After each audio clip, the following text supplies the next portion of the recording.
Good evening. I've been covering election campaigns in British Columbia since 1949. And if ever I saw pie in the sky, I saw it today at public expense. The new economy. No, we paid for it, the taxpayers, for this new economy announcement. And we'll find if it means anything for the jobless and unemployed in British Columbia. From Grace McCarthy tonight. But first, Steve is here with the rundown. The Haida Nation says the Queen Charlotte Islands belong to them. Tonight, part 6 of the series on native land claims with Miles Richardson, president of the Council of the Haida Nation. Also tonight, Mayor Mike Harcourt is moving on. He's giving up City Hall for a shot at provincial politics, and he wants to be the NDP MLA for Vancouver Centre. He's in the studio with Webster. And Grace McCarthy thinks Vancouver can be another Hong Kong or Singapore. She was on the campaign trail today with Premier Vander Zalm promising a trade and financial center here. And she's up first with Webster. Grace McCarthy is one of the stalwarts. Somebody said once that she was the grand dame of social credit, a remark I would endorse were she old enough, which she is not. But Grace McCarthy, you always seem to walk away from problems and troubles with considerable panache. And I want to tell you that when you said 500,000 jobs today by the year 2000, I almost left your lovely press conference in the Love Boat of all places. You're not serious when you say that the people of British Columbia can look forward to 500,000 jobs in the foreseeable future, though, are you? I am serious. This is an economic strategy to take us into the year 2000, 14 years from now. It encompasses a plan to enrich and to improve the airports throughout the province. The money-losing airports? Bringing people, they are money-losing because they don't have the kind of facilities that will bring the kinds of tourists that are taken right now into the money-losing at one time Banff and Lake Louise, where now we have thousands of Japanese tourists going into Alberta, not going into our And because resorts. you take ownership of the airport, you think they're going to overfly Calgary, come here and go back to somewhere else? No, we're going to bring them with a good marketing plan, which should have been done years ago to get them into our province. You and should to be the sell tourism minister again. Well, there's a tremendous economic impetus to be done. But remember how everybody talked about pie in the sky for Right. the very project that you were in today, the Trade and Convention Center. And you're going to be having a guest on the show. You mean the one built for us by the federal government, the federal government initiated expense? by the provincial government and also announced by myself, and one of those things which the pie in the sky, quote unquote, that you just talked about, also the pie in the sky of the Expo 86. Oh, the I pie must in the confess. sky for SkyTrain. The pie in the sky pie in the sky for SkyTrain's a little bit doubtful yet. No, it isn't at all doubtful. I see you're going to run it out to the airport now. No, there's Next no year, commitment to run it to the airport. mentions in here. It mentions that there's a new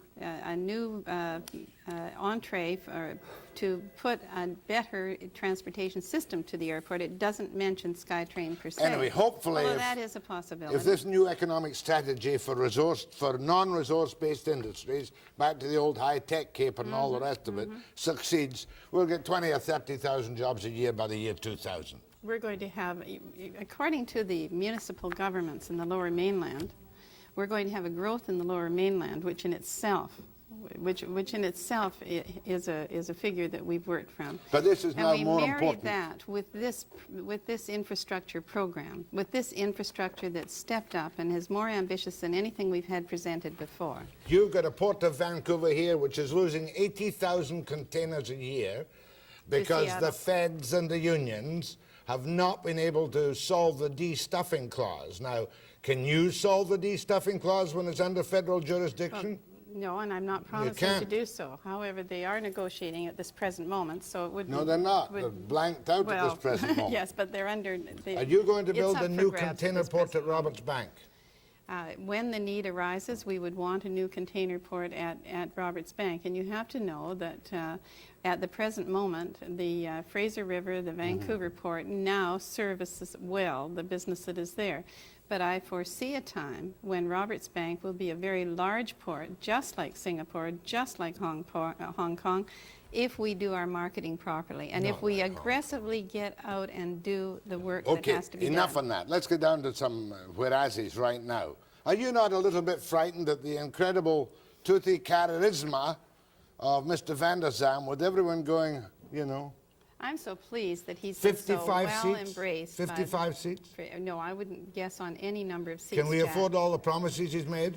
Yes, because he's made very few promises. He's lifted restraint on the civil servants. He's going to wipe out the CSB, $450 million for an island highway, the highway to Kelowna, more money for the nurses and the hospital workers, HLRA, and we've a debt of $975 million right now in the last year's... Jack, you know what's important about what Bill Vander Zalm has brought to the province? Faith, confidence, Confidence, renewal. and a positive attitude. And you know, I think that's what we've needed for so long in the province, and I'm pleased about that. I'm pleased that people are embracing No, I'm that pleased myself, concept. but it's a hell of a somersault from Bill Bennett's day, isn't it?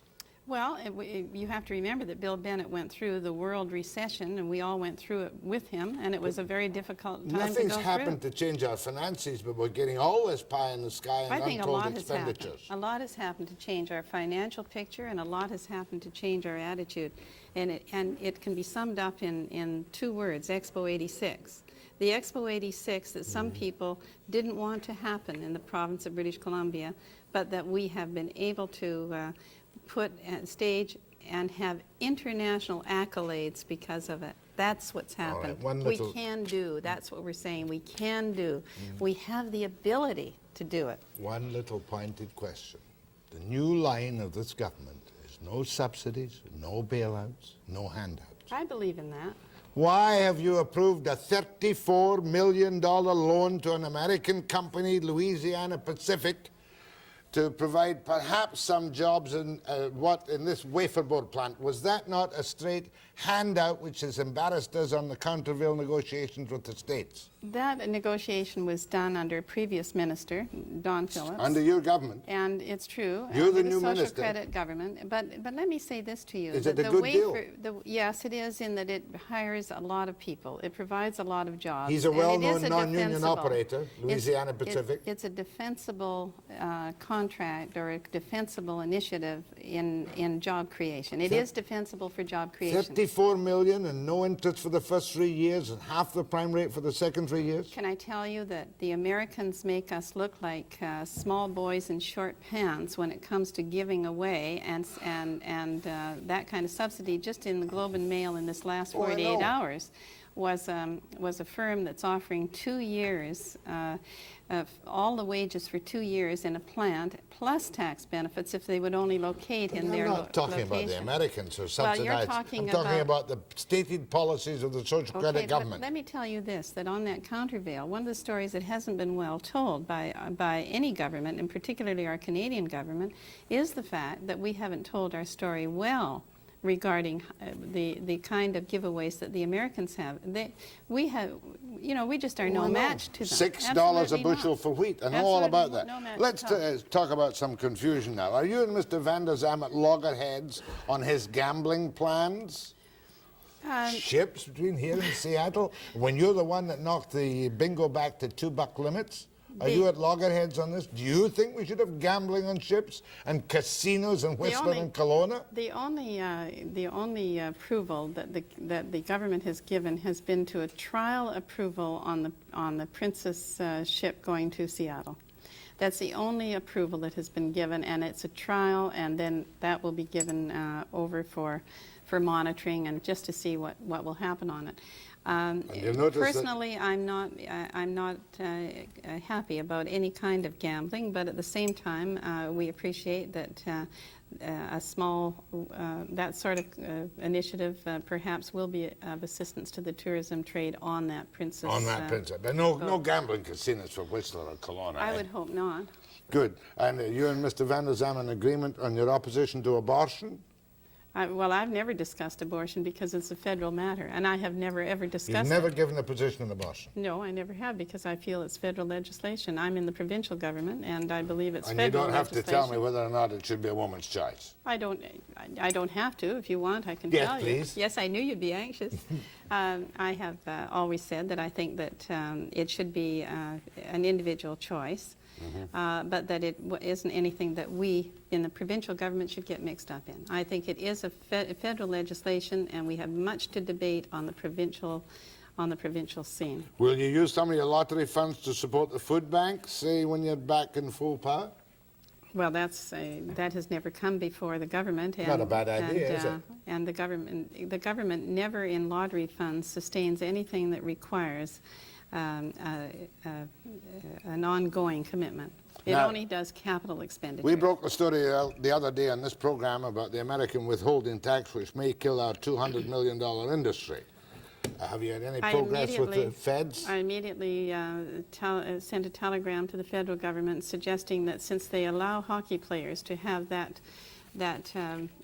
remission from that tax, that surely a business that brings us, and brought us this year $80 million worth of business, and will next year probably bring us $100 million worth of business and provide jobs, a business that provides more than some industries that are recognized and established. So you're fighting the feds on that. Should be exempt. One last question. We are fighting them on that, and we believe we'll get somewhere with them, by the way. What's Skelly's worst promise in your view, from a point of view of BC's future? Oh, I haven't really been analyzing the NDP campaign. You haven't? To any no extent. need to this time? No, it isn't a question of that. We've been very busy since the announcement trying to get our own Vancouver Little He wants to Mountain. give civil servants, school teachers, the right to strike. I think Doug Mowat and myself have been so busy with our campaign we haven't been able Should to school do that. teachers And have the right to I don't strike? believe that school teachers should have the right to strike, and if that is one of his promises, which I hadn't heard before, but I have to tell you that that would be, I don't think that children need to be used as pawns in a political game any longer in this province, and I think they have been used too much and too often, and it's time we got back to some sensible... Deputy Premier Grace McCarthy, your calls to her, the calls at this time of night are going quite well, quite bright, Good. quite quickly. Good. But I want people to have a chance to get at you harder than I generally do. After the break. You've done very well, I thought.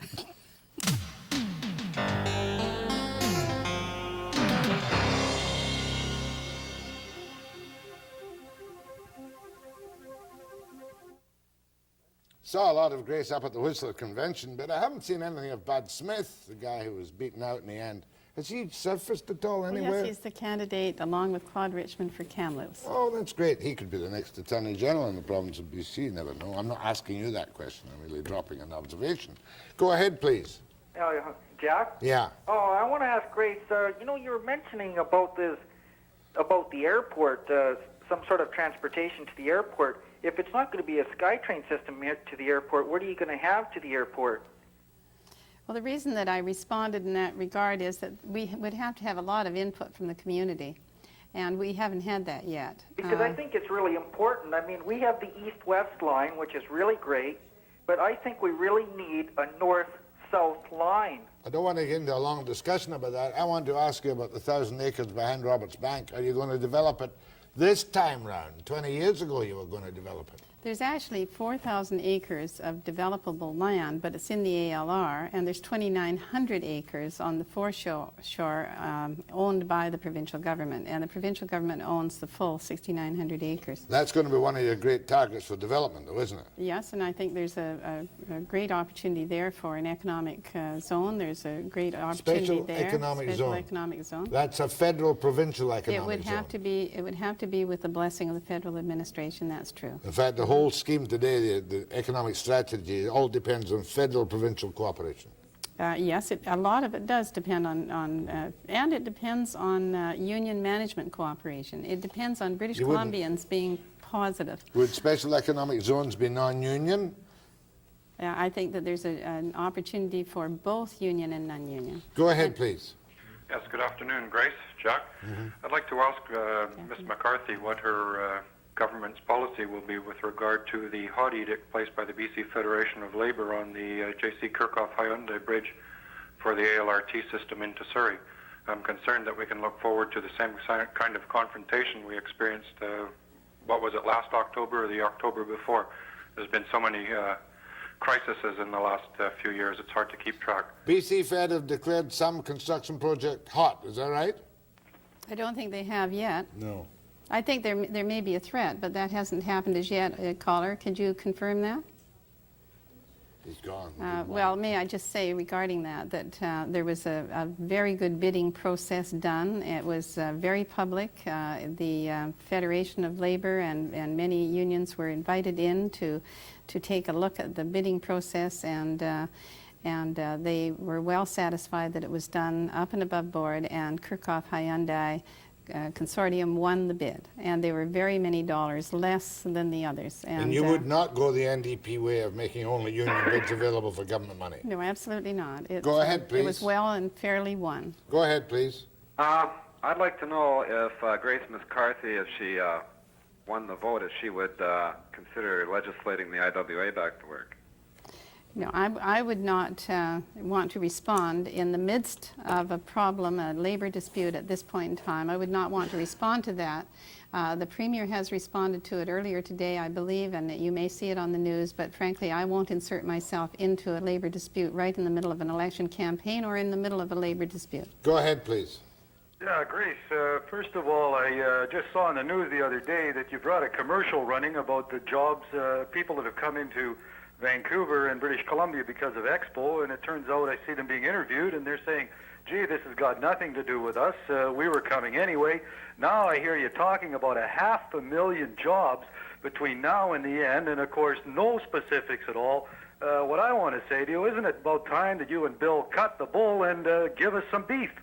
I mean, what's going on here? We saw your government last time. We were in a fragile recovery, and everything was going to be just hunky-dory if only we stayed the course.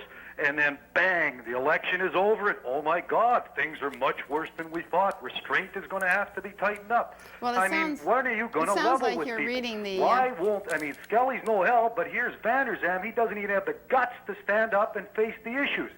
Well, I think that we presented a very strong issue today to answer those who have said that there is no policy in the social credit platform.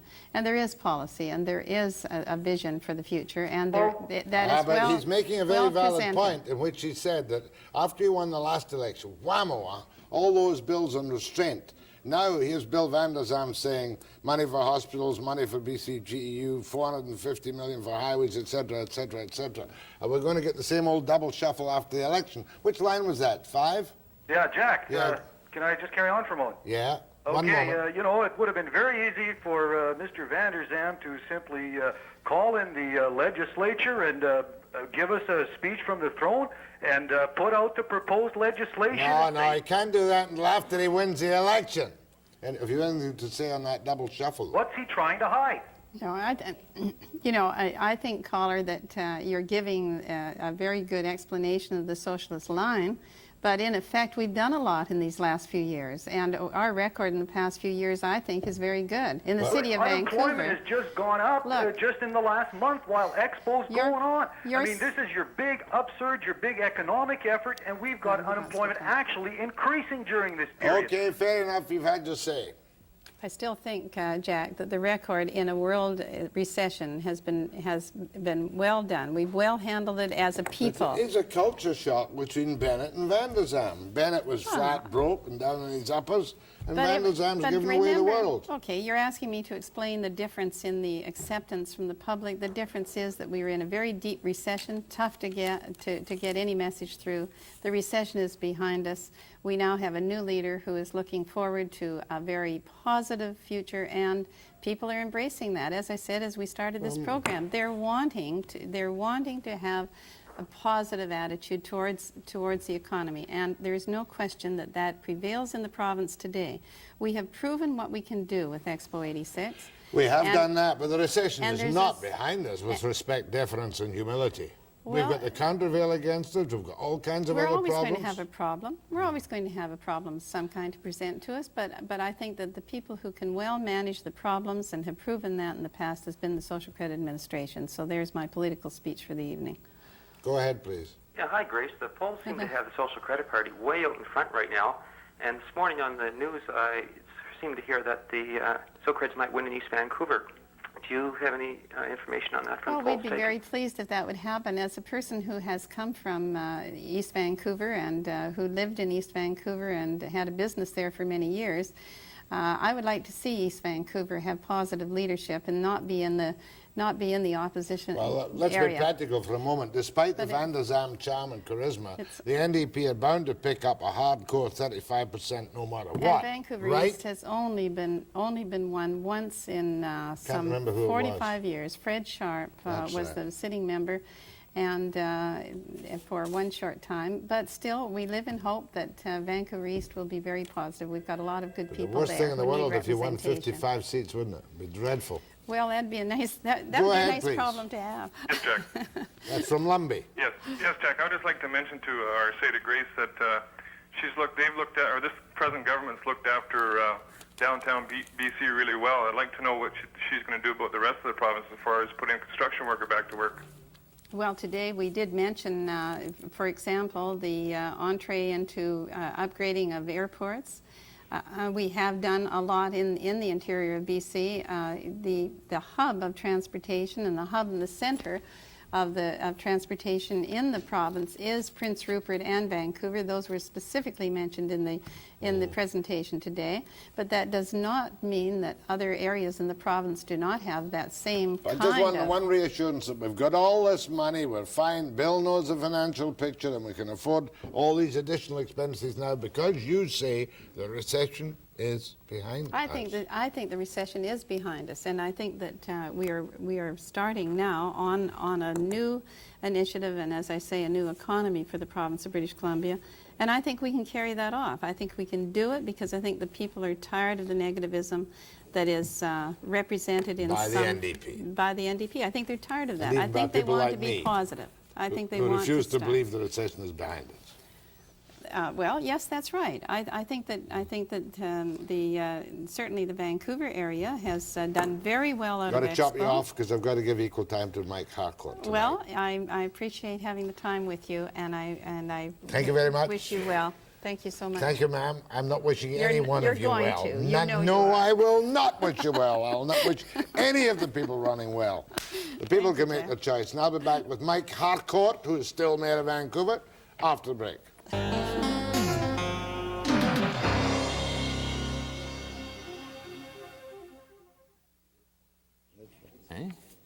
The airport is already gone from 4 to 23 carriers, and there's more coming on its own hook anyways. Eh? Yeah, but the feds want to get rid of it.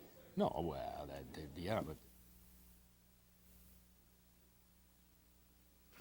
Canadian embassies, they got people sitting in back closets in the Canadian embassy. We're 5 to 10 years behind Ontario, Quebec, and Alberta, who've had their own offices in the Pacific Rim for 5 to 10 years. Mike Harcourt, of course, is willingly giving up the job of mayor to become a backbencher in the NDP opposition after October 22. And I want to ask you very bluntly, Mr. Harcourt, off the top, as an old chauvinist, it's easier to be rough with you than it is with Grace McCarthy.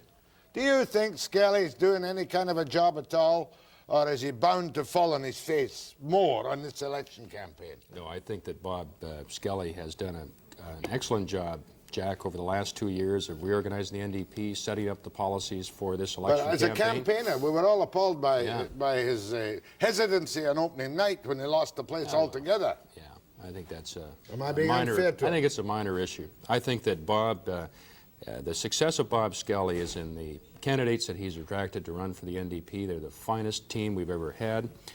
People like Dave Vickers over in Victoria, the ex-deputy attorney general, Darlene Missouri, and Oh, I know a all lot of- of good candidates. I hope to have some The of them on the policies air. are very attractive policies with the public. At least we stand for something.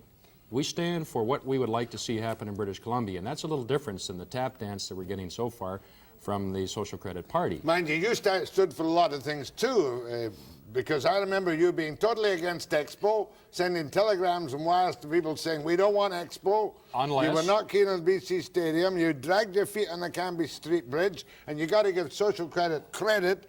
The Expo 86 has been a fabulous success. The bridge is wonderful, and the stadium I'm not so sure of. Well, you're only about 100% off target, Jack. That's not like you. Usually only 10% off target. Just a moment. You telling me you did not oppose Expo 86? I'm saying that I said to the Expo people in the provincial government who were trying to convince us that it would cost $75 million. Remember those days? I remember $75 million. Right. And I said it's going to cost $1 billion, and I want the city off the promissory note. That was condition one. And you got that? Right. But did this for the sake of the I record. think this is important. No, I'll 'cause come I'll back tell to you that. why. I fought three election campaigns on those issues and have won increasing margins from the public of Vancouver for the tough stand I took to prevent a Montreal Olympic debt in our city and to prevent the schmozzle of Expo 67, which was a success and 20 years later is an eyesore. I fought a tough battle for the interest of our citizens, and I make no apologies, and we came out the other side smelling like a rose. As a matter of fact, on the Cambie Street Bridge, it was my initiative that got that thing to the public and built. So I don't know where you got the impression that I dragged my heels on it. I remember you dragging the heels. No, I was the one that pushed it. Until you got your fair of the you dragged your heels on it. No, I had to get it up to the public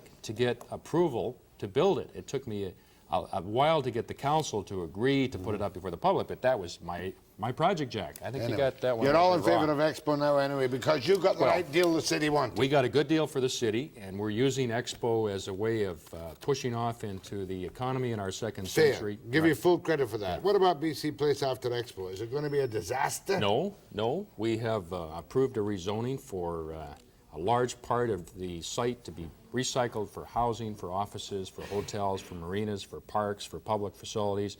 And Stanley Kwok, I want to give him his due, has done a magnificent job as the president of BC Place of developing a very attractive project that will start January the 1st. Good. Now, And let's there's go unanimous agreement of council what will happen. Let's go to some of the NDP promises. End the Compensation Stabilization Board and lift restraint on civil servants. Well, basically that's saying we need to have collective bargaining back in this province, and that the restraint will be the ability to pay.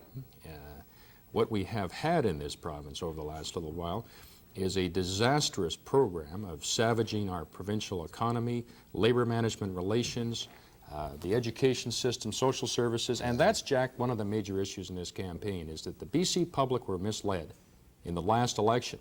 They did not vote for the restraint program that social credit brought down on us, that Bill Vander Zalm was Well, you part heard of. Grace McCarthy say the recession is behind us. Do you believe the recession is behind us now? The recession is still there outside of the Lower Mainland.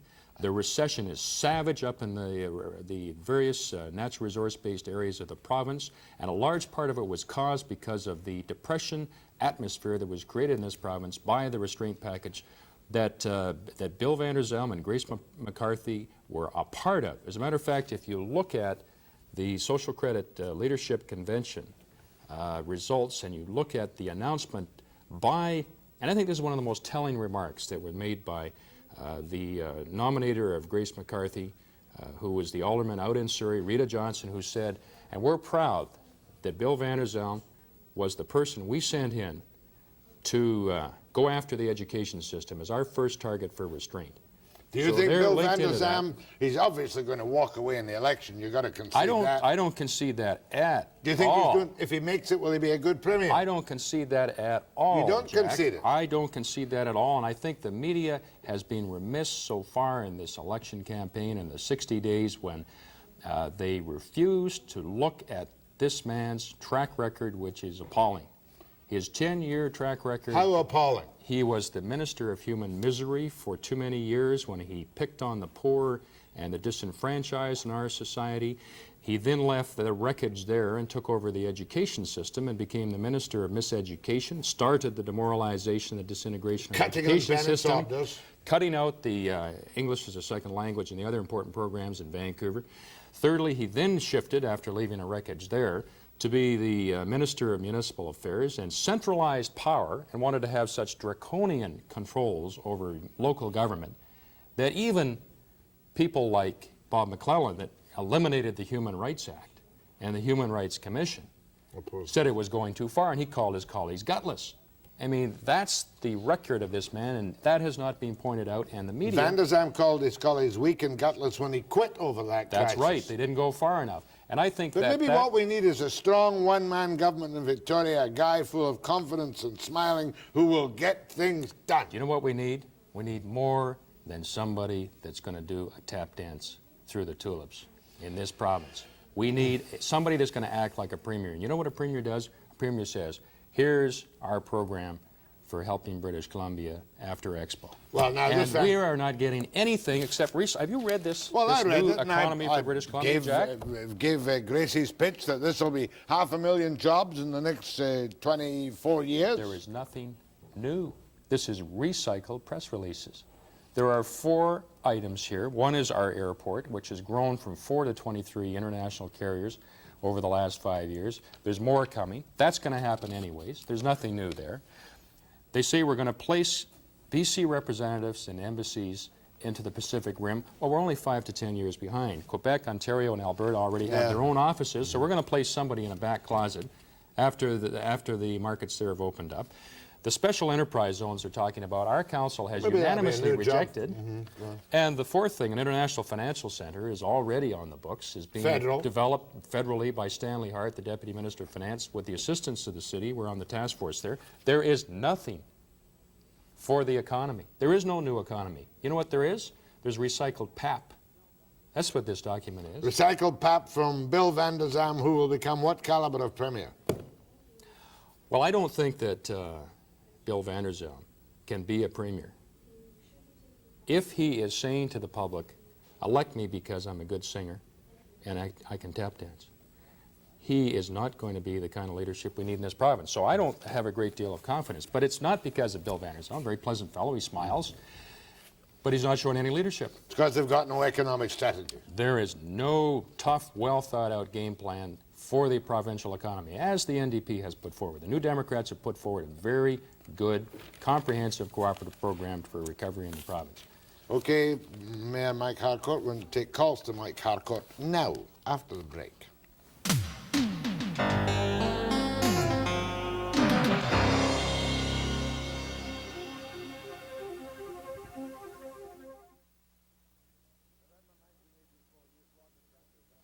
In November 1984, you slaughtered Vander Zalm when he ran for mayor of Vancouver, but he's obviously going to slaughter Skelly in October '86, isn't he? Well, I'm of the Casey Stengel and the Yogi Berra school of politics. It ain't over till it's over.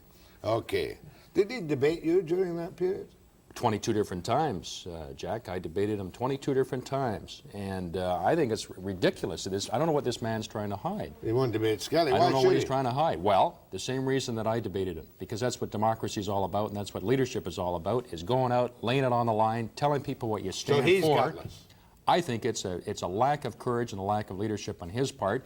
If I can debate him as the incumbent mayor, a very popular mayor elected by a large majority of the time before, 22 different times in one city, sure as heck he can debate Bob Skelly at least once in 147 municipalities throughout this province. I think the man is, that's a very serious error in his part. You think the man is what? I think it's a very serious error in his part. Lack of courage. I think it's a lack of courage and a lack of leadership.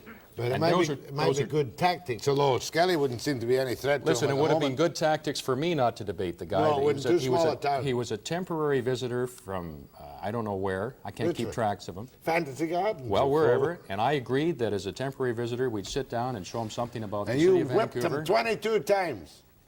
Gosh, what if you get beaten in centre? And were you running? I'm working hard. Emery Barnes and I are running a Vancouver Centre, and we're working hard. We've got a good campaign committee. Go ahead, please. Yes, good evening. I would like to ask Mr. Harcourt what is going to happen to our Sunday liquor laws after Expo. The Sunday liquor laws, I'm not sure that it was anything other than a temporary addition to British Columbia during the Expo period, sir. So I don't think it's something that, except in a few limited areas, Hey, that we it's would not like life. to... If he can't drink on Sunday, I don't care about him anyway. But you can drink on Sunday. They just want wide open drinking in pubs and everything else. Yeah, wide open gambling. Do you know how many places? Well, listen, that's a dangerous one. The gambling is something that I've been through that with bad one. Gambling means mafia, pimps, and everything. Yeah. Go ahead, please. Yes, I tried to get on with Grace McCarthy, but I'm glad I'm on with an NDPer. I was just inquiring about the $10 tax levy for the rapid transit. Well, that's down. That's down. That's gone, ma'am. That's gone, eh? Yes, it's down. It's back down to what it was before of $1.60. That was initiated, by the way, by the Greater Vancouver Transit Commission. And there's a good example, Jack, of where it's the same old gang. Yes, There's the same old gang where instead of letting the Regional Transit Commission go ahead and make the announcement that we've listened to the public of taking it off, it's the setup, the rotten setup we have for transit. They come in, and Rita Johnson, the new minister, preempts the Regional Transit Commission decision to do that and says, we, the province, are going to do it. It's an example of why we just got more of the same old gang. And the Regional gang. Transit Committee had already decided We'd to get rid of already it. instructed our staff to take it off, and they came in and said, we've asked them to do it, and we're glad that we did it. Go ahead, It's the please. same old gang, Jack. Go ahead, please. Hi, Mr. Harcourt. Yes, hello, sir. I have two questions for you. First one is, how are you going to react to being a backbencher MLA after having the authority in the city of Vancouver for as long as you've had? Secondly, how soon after Mr. Skelly falls flat in his face after this election are you going to seek the leadership of the NDP? Well, as I said, I'm from the Yoga Berra School of Politics. It ain't over till it's over, and the only poll that I'm interested in is the one that's taken October the 22nd by the voters. And you're no Keith Davey either, are you? That's right. I'm not a rainmaker. I'm into being an optimist and into sunny times for this province with a new government come October the 22nd. But you know that's what everybody's I'm bringing saying. some real... I mean, I didn't ask you that question because you wouldn't answer it, but you know what everybody's saying. If Skelly gets beaten this time, they'll have to get rid of him quickly so you can take over for the next election. Well, I think Bob Skelly's doing a good job. Well, that's, you know, that's a good political answer. Go ahead, please. Yes, good afternoon, Jack. I'd like to ask Mr. Harcourt a question. Regarding his recent trip to China, he said the day before his trip that we in Vancouver have a rotten transit system, and then the next day he goes to China to sell that system. I'd just like to for him to explain that to get the logic of that. Well, I didn't go to China, sir. I was in Bangkok. So you got the wrong country. Yeah. And the transit system that, I said that we have a transit authority that has 3 or 4 different groups running. I didn't say the transit system. The transit system, the ALRT system, is not the one I would have chosen for Vancouver. I would have chosen a conventional system, and that's very clear. Sir, I saw the press conference you were announcing at, and that's exactly what you said. Had a rotten transit system, and then you turn around and go to Asia and try and sell it. I don't understand your point, sir. I said that we have a rotten transit authority set up. The transit system that we are looking at in Bangkok is not determined. It's going to be different than this system here. It's going to be substantially different. What are you looking at the transit system in Bangkok for anyway? Because it's Canadian technology we're trying to sell. We're trying to sell the cars, the technology. Was this a junket? Yeah, it was a sales trip, Jack. For Canada? Sales trip for Canada and for British Columbia. We had, for example... No, enough of that. I believe I think it's important. No, you're going forever. People that say that you're wasting your time, you don't sell by sitting on your butt. You sell by getting out to your markets and going with your business community to help open doors. And we were very successful. Go ahead, please. Hello, Jack. Yeah. Good evening. Mr. Harcourt. Yes, sir. I would like to say that the 2 terms I believe you've been in as mayor, I'm quite ecstatic about the work you've done for our city. Thank you. And second of all, I would also like to see you maybe become leader of the NDP party and give BC something to start striving for. And I believe in everything you say. Thank you. Well, I'd like to be part of a Bob Skelly New Democrat government. That's my...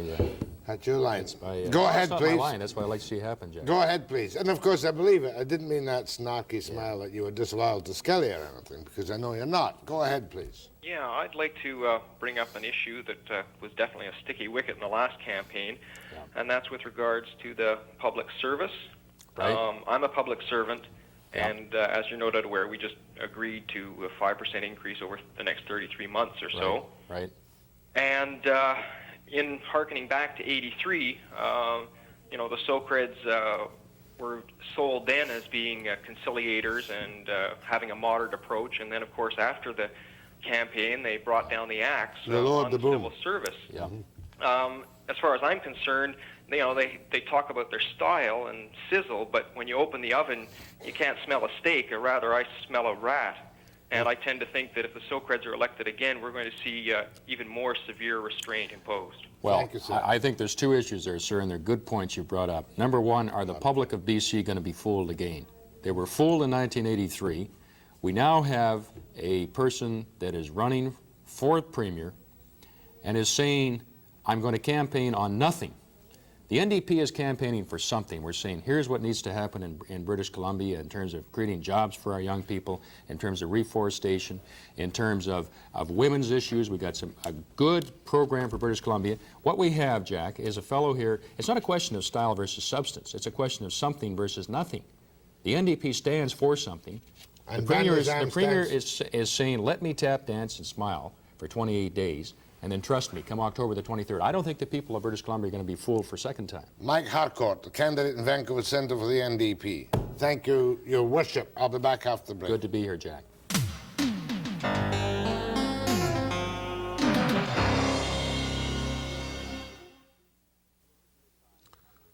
One of the major land claims made by Aboriginal peoples in British Columbia is, of course, the Queen Charlotte's.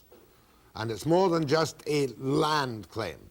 And with me in the studio to explain the ramifications of the claim and the potential solution, perhaps, is Miles Richardson, the president of the Council of the Haida Nation, the Haida Nation. How old is the Haida Nation? How big is the Haida Nation today? Well, ever since we as a people have been on this earth, the Haida Nation's been here, and the factual data indicates over 10,000 years. How many Haida are there today? There's about 5,000 along the coast here, and approximately another 5,000 that originate from Alaska. Right. Now, how big is the claim, and does it merely include the land mass of the beautiful Queen Charlotte Islands? When you're talking about a claim, I don't think you should refer to it as being our claim. What we have is a dispute over ownership and jurisdiction between the Haida Nation and Canada, the governments of Canada. Our people know that there is a nation on this earth called Haida, and that we have a homeland that we refer to as Haida Gwaii. That includes all of the Queen Charlotte Islands, what's referred to as the Queen Charlotte Islands today, the surrounding seas, and also includes parts of southeastern Alaska. But for the moment, you're dealing only with the government of Canada, because even you, regardless of the rectitude or otherwise, must recognize that you're dealing only with the governments of Canada, and we're not concerned with any claim you might have in Alaska, correct? Well, that's what we talk with the Canadian government. We really couldn't talk with the Canadian government about Haida territories in Alaska. But in terms of where we are as a people and our relationship with Canada, our people in their wisdom know that today this nation that I've just described to you is faced with that very basic test of all nations that continue, and that's that test of survival. And if you don't have your land and your sea base, you will disappear as a nation maybe 2,000 or 3,000 years down the road. Well, if you let me continue, I'd explain it to you, that the Haida Nation has existed on Haida Gwaii in our territories for over 10,000 years.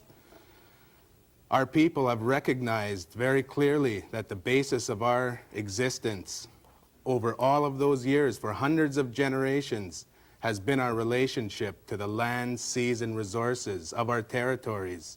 That's what defines us as a people. That's where our identity comes from. That's where our culture derives from. It shapes our culture.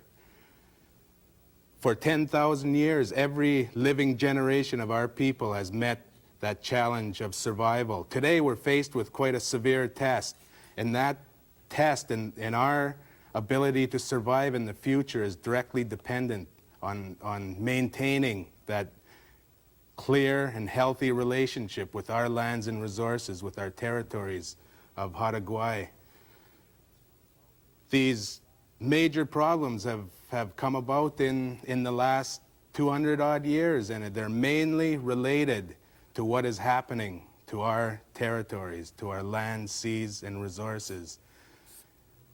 The basis of this dispute is centered on that. It's very clear to us that that is the central issue.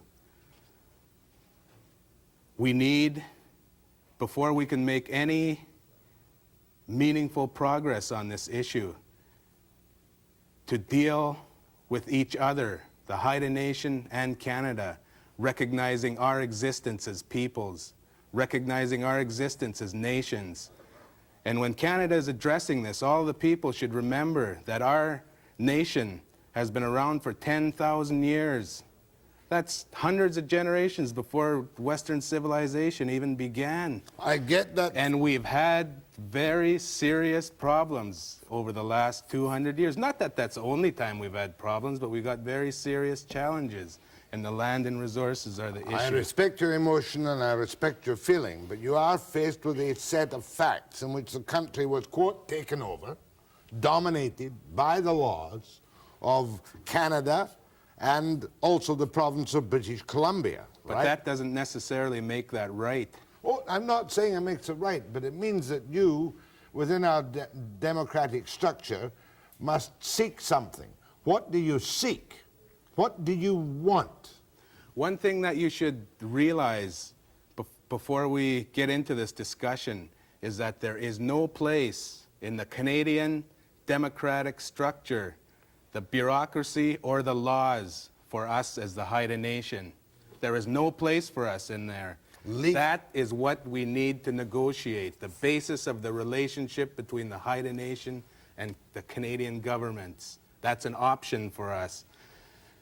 Us being a nation, a clearly defined culture, group of people on this earth, have what's termed in international law, and it's consistent with Canadian law, what's called the right to self-determination.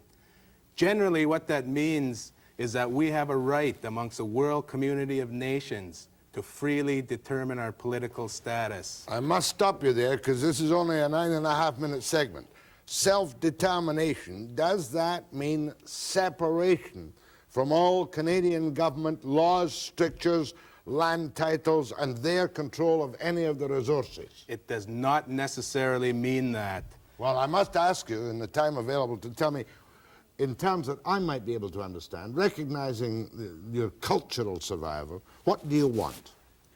What we want is to, as was stated previously, to coexist in our homelands that have sustained our people for hundreds of generations. We need to work out the terms on how we respectfully exist together as peoples, in particular on Haida Gwaii. We've stated continually that one of our highest philosophies, and it's in a large measure led to the problems we're finding today, has been one of sharing. Our people resisted intruders to our homeland for a long time. Today we've allowed the Canadian people, and it's not a decision that we've ever stated that we're going to retract on, allowed these people into our lands. We need to work out these agreements based on recognition of ourselves as nations, as peoples, on how we're going to coexist there. And the land and the resources are the basis of that. I appreciate your emotion. It's difficult for them. It's not emotion, Jack. Well, your sincere beliefs, but it's difficult for the man in the street to say now, what do they want? And can I say you want certain title, certain resources, certain sharing, and self-determination, running your own country, your own nation, on your own territory?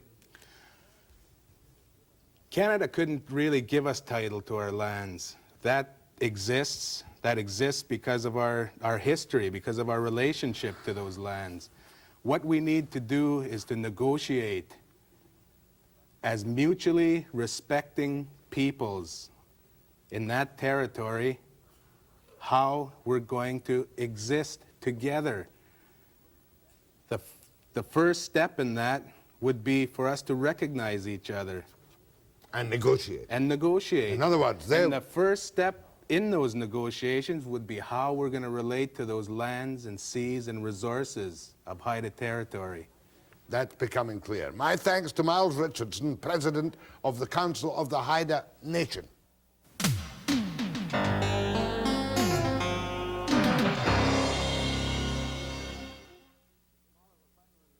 Tomorrow, the final in the series on tribal land claims in British Columbia with George Watts, who's very outspoken. Also, we're going to meet Harry Goldberg, the Chief Electoral Officer for all of British Columbia, on how not to foul up your ballot and any questions you have for the election on October 22.